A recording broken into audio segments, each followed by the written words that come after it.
God is not a respecter of person. Pay friend you dia grossa no. Nyame wono woni agro we serious about nensem di wo de niam be joke. Nyame mfa ye joke because dia go be happy. Enti nyese bia se bi minimu nti na nyame de nkom hyeba na ese make efa wo ho a excuse me na makata kata na se makana so we na call favor any ade ntimi ma na sa what they say ntimi hye wo nkom by favor so that say enti nkom hye de enye nipa bi na kasa asem bi ba be koso ewo church area na we na be first kasem ho so because you approach bi na wo mu approach ewo sa area ho enti kasem bi be koso ama ye discover na ebeba se ko happy sa se de ye wo begu aban ya wo ti so no ebe fa no no begu nanim ase enti se ye ya let se esi sa enye te se bi aban no na ye no mu bi na aprocho wo empanifo na enti se ye kwaso bo mpa ma o because picture bi anyame de na di no na enye se de wo sika no enti se de be ya ye lusu panyin bi abiem se ye kwaso bo mpa ye kai o mo se de be ya no so ebe ma peace aba nti ya de a niema se tambia no aba bia ba wo de ekoso because obonefo no so wo a wo sori tia take kutia se de be ya obi mpese ne yonko be konkan ana we be yesi so ada se nti sa niema ni nyina ho nti yesi na asaba da se ekoso bom pa nyi ska se ye tra chance sa fo mpanimfo no because the CC you know etu ntwa sa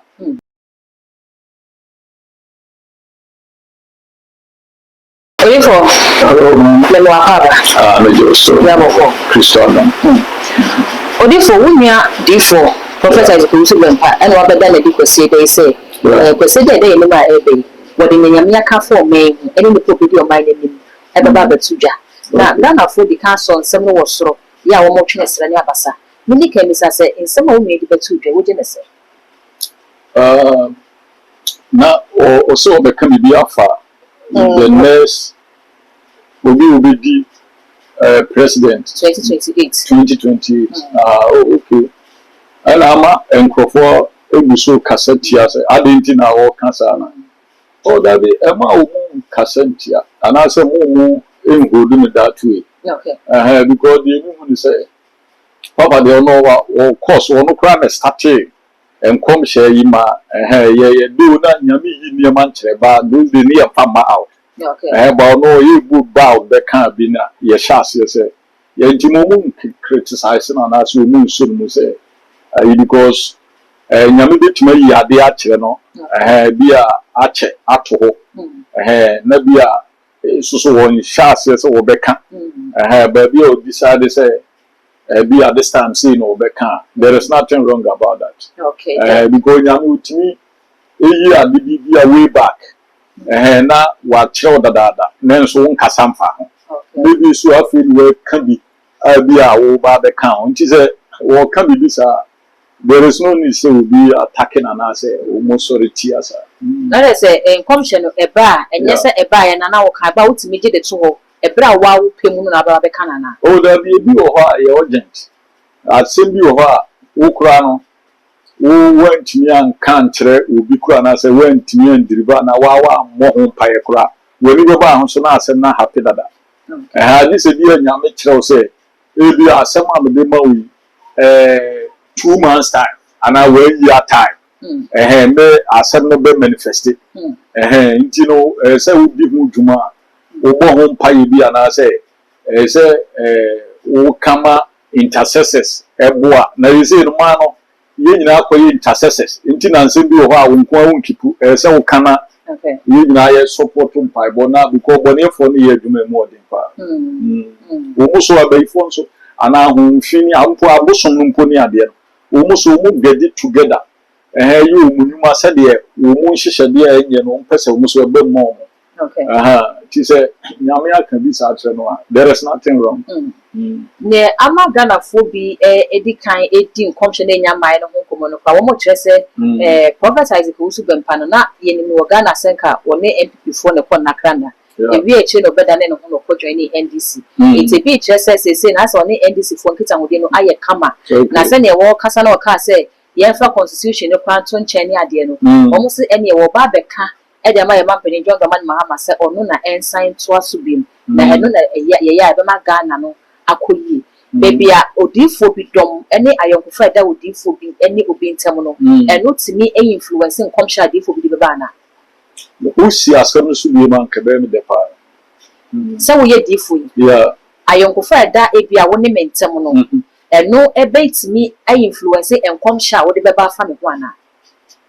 oh Unsa your Bible to me can't say this or say God is not a respecter of person. Okay. Nti nyame de enye ne saa no wo hwe no. Na message say ya banana nkomhye no nye nipa na deba. Nyame honhom so ho. Nti nyame se de ya nipa ye friend o ni yedi agro saa no. Nyame wono woni agro wo ye serious about ne nsem ana say de wo ye bia no. Wo ye very serious pa. Nti wo de niam be ye joke. Nyame mfa ye joke because be at go be happy. Ebe happy life so etinya se bia se bi minimu nti na nyame de nkomhye ba na ese me efa wo ho a excuse me na makata kata na se makana so nwe na akọ favor ene ade entimi ma na sa what they say me ntimi hye wo nkom by favor se me ana me ma wo nkomhye favor bi sometimes it depend ti se bia Bible mu odifo Eli ye wo say odifo Eli shade decree a thing for Hannah. And no ye different thing. What I say, Bankom said the yes for a good year and share the Musa. So I say, ye Yamedi assembly bar, nay, so won't she see the pan one down for no, and now young Kunintino. Ube candy sometimes a bit Fabano, Debbie. And will be all one can come share ye, you open there a ye sweet, and a hand qua o can't come share ye sweeter. Na negofu ana wadwala say adenti na wo kan komhyesa ba say wo say nye nipa so that say nye nipa na de message na ba say ebi odifo no wonka nyame sunsum no na de baaye because bi ade atamfo na hyehye no efa de koro no ho no enye ebesi den na say you sweet e ba ye be kan sweet so that say ba you sweet na e ba why not say e deliver sweet wa ho say de meche na ti say na no me ba ya eno ye ntimi amfasa asem na mba ya na me say Ghana for o mi kura binim so mbebobo ba umpu na na wo kase wa fidie ye se Ghana bo ne be koyipa na me say o me de nyame anyi ankyere me sa na wo yi kyere me no na ya hye Ghana for no na o kura say o friendly match na director kura ga ye World Cup ana say ye na me say o me de me nim sa bo because me wo me follow sa boss ne sa de ade no ba me de beba nti me kura na minim se sa Ghana for no be boyfriend ma me ho na nyame di sa picture no bae nti this time kura say no yes jabo mu sa ko bobi na come friendly match me de ma hu say wo mu asan hye so that say but friendly match ya yes akobo yi yeah eno ho professor na wanya na le say ye wunya ye Ghana for say na say still ano Ghana for ni winning ana so mu ni go hye so that say but say ye bo ho paibom ba ko ni say nketimi di bra na ye bo ho paibom at least be a 1 or 2 go bi de ko betuma hye ndi ye bo paye say de ya prot no ntimi break so that say that is o mutimi hye ba ko mienu bi a ye betuma ye fine at Ghana nim kakra so mpo mu friend match ba beginning no say de me be kan na da ye ntimi ntwa mpa ma saa so na happy so that say enti nkomhye de enye nipa bi na kasa especially say nyame ye udifo a na nyame de message brebro adenti na ya be keka message say eye is because it said de nyame wasoma enti say nyame de message ba na say as ye kipu ne yanka saa me kura minim say ya de a eno so ha nyame pa because me ka say na no ye ba ya message bi ya nyame de ba yantima nka yem say boy ya ho na those that are shatawala say be fan car no so no no me wo asem aye ba ya ne ye be kan fa 37 ho a na me ka say asem bi ba be koso e wo 37 area no ye current o enya ade a yi atwam nti ye no no nya happy 37 area ho na we na be fa sikasem ho so because ye prot bi na wo mu aproto e wo sa area ho enti sikasem bi be koso ama ye discover na ebeba se ko happy sa se de ye wo mbegu aban ya wote so no ebe fa no no mbegu menimase enti ese ye alert se esisa enye tese bi aban no na eye no mu bi na aproto saade no so that say what 37 area ho sa 37 area okay for me be say o ka say 37 area o say ye can 37 na okay abanyu ho so de doso abanyu ho e kan ba yitirima 37 hospital e no dan chen a ye wo Ghana Revenue Authority 37 ye wo Department of Social Welfare any identification authority come headquarters for any aban agencies be bro enti we dey working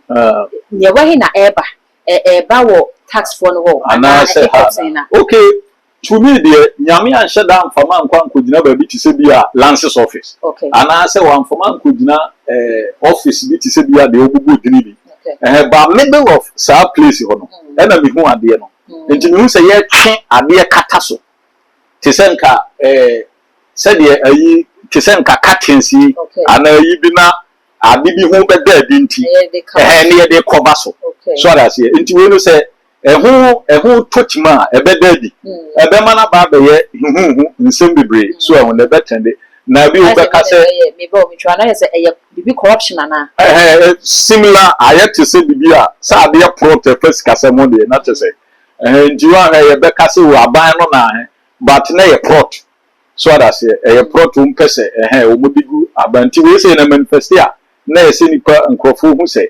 asem say na e koso no no ho so ho enti we no enya agudi na enya me na me ka me de akura ya na metimba bi na no mahamade ba ya wi ni nkrofo ya wi aso esi ne de wi na aso me ba ya kura me ka say mahu si we wi ni amana mob ne o de papa fro na e ye nkrofo say eni bibi I'm saying living square the can who has bisa na say no so manifest so many nya nipa na ka so that share enti sansem we nyina wo ho a eni kwa mera so say ye ni kwa say di nyame nsem bi e joke so that share enti nsem bi a e fa sa ansem no ne ade no say kura wo ne me ka say ye say ye koso bompa ye kai mpanyimfo no wo mpanyimfo no ye say ye koso bompa ye kampanimfo na ministers abamu mpanimfo ya ni omodidi nkomo ya bobbo mo bompa ye woni mu nye ye bompa ye bo mo ye hihye tokro mo ye bompa ye bo mo kro mo ni ye so that say said ye na no me no so be kan wu ba ko bi ho asem ya the same thing okra na busa said ye make say wu bi wo wie mu saade a ene ampa sa asem no ye dey happy and you say ye koso bompa ye ma mo because picture bi anyame dey na di no na enye sade wo sika no sade be ya ye lusu panyini bi abiem ye lusu panyini bi ana panyini bi nko hwe ne nkwa bi because we no na it say incidents bi say si na aya ho se na afi ama school fu nyina ye basa school fu nyina na we no e fate se wo no mo a eye sika ho adwuma sa style no finance say ya wo kan ye finance ministry no well na wo hu say be si wo wa na okay media men di mu an say sika wo no ma say eye related to sika SM was ban ni no okay nti say ye koso bompa ye e kai wo mo say de be ya no so e be ma peace aba nti ya de a niam o say tambia no aba bia ba wo de koso because obonefo no so ho a wo sori tia take kutia said ye be ya obi mpese ne yonko be konkan ana we be say so ada say nti sa na mani nyina ho nti you say na asema da say e koso bom pai ni ska say ye tra chance sa fo mpanimfo no because the CC ye no etu ntwa sa odi fo say wo kan ball ne de no ka say senka ye bo ho pai ma wo akebi ago ba ko ana mi bi kom betimi enya na senka bibi betimi asisa ne de da ni mu nsu ye mom pai se ne be ya bibi beba sure wo de ye mom pai bibi sa say eya na di ye ni ba say na ho a bibi ye ni ho a wakasa no ana di fo na munya di sem sa muntimi ye bibi afa ho fancy ano ade say wo mo e form ho ne nko a na say wo say ye won kom she bi wo ho a eye concerning individual to say for example hwese wo ni manya waba ba bi a meye madwuma ana meye ma asore na nyame da bibia bi se bi owo bi fa wo ana bibi sa okay na bompa ya deriva so ada hye na spirit kro no wa be hye mu a be project sa da na ekoso sa da me se yisi no nyame agina e dai afiri ho so ada hye okay nipa na ti ba bi nyame da ade adi se ya ye bompa ya boa said you be awurade be stop saa na ma okay but sometimes no woni omunya saa one and one no nti we na ye prophetic messages yes ye katuga na wo a obi so no ye ko ye faithful Christians bi a wo mo so obi aboa mpaebo no ye ya because Bible say ba ko be kumope we no kumopedu nti ade bi o ha anya ba akofo ko so that she ba ade bi o ha anya nipa ba akofo ko nti ye na ho akonya se mo be kan se yes na wo tia na wo so akai mpaebo ni bi say bi a say ana say de koso ana de da o man yanim de a see nyina e bom paye metime bo ha nti kun bi o ha anya ba akofo ko odifo wo ka se ne ebe koso ya eye sikasem ho na eno eye plot no ya omudi bebi amampani ni mu ase no plot no wo no ana bamfo ana outside na bamu ana nipa na wo plot no wo plot de agunani mu ase no de ageden ebia efa saa position a wo pre say we obi pese obeye flag bearer de ma party no efa no ho na ti obi be bi de gu mampani ni mu ase nyaka say empu ko ba set tete bi ko yin ti because of side we ntia manengo okay why are they what be so important question but one thing is say on say me nyame yi ade ne kire me nyame yi ade kire me na say de one fan keka ho no me pese me ko details so that say no nkeka ho ba say de me si hu no no ana my de maka ho ase bi ana say na me kire mo no ba de wo ka no very good your friend say topic pa na say make say important question pa enti say won say ansa na bibia besi no Primpria, we pese, we chin yonku, we see, like that. Enti apria, and the team, sans, number. Odi for the answer, miss, and I mean, this I say, okay, you are prophet as goes to the public kind, and I make us say, a month for the kind, car and commission on some data. Okay, remember the car the cassette was see the Oba the cassette, your mapping John Dramani Mahama, and I am your chance of one sign for a woman so. Okay, then no, yeah, I bet more mine Ghana. Se ko ba ne se kwasi dey wo be ka ne sa pepe pa e betina ka se eyen komhye na ye planting na okay ya si e free komhye mu side e ba hunamani physical issues sa de me ma tene se ye se be ya papa ma ye mampan ni wo so wo serve for one time wo eno na constitution no ma no ho kwan na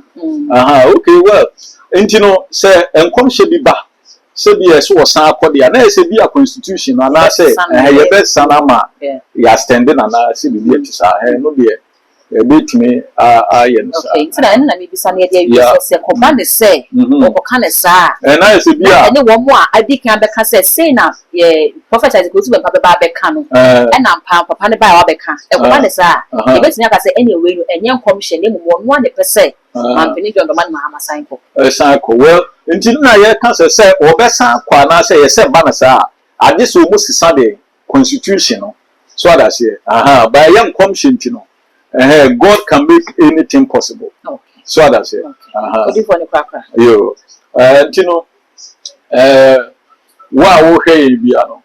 And then come out what is a year, you know. The American said, Kakra was what, you know. Baby a empaibo woman ase ni na ye hia empaibo no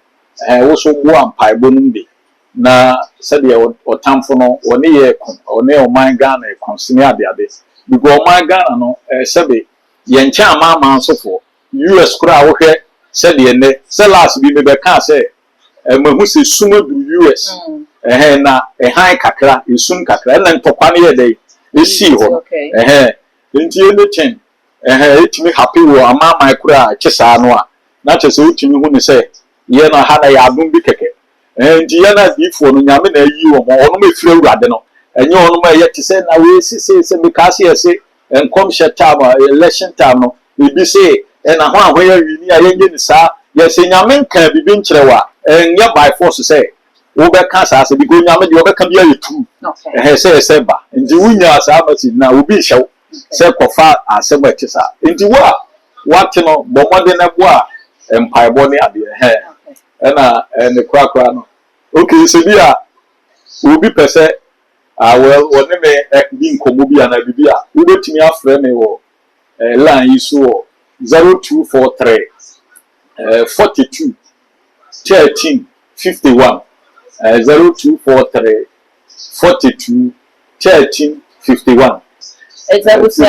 I had a very mouth, my media, training in our AC, and that's so we have Brenny Adaje, now the share and for me, mammy. Let's just without comments. Our comment section or all the social media handles, no, too much GH, or subscribe like that share. Now, for any reaction, my crap.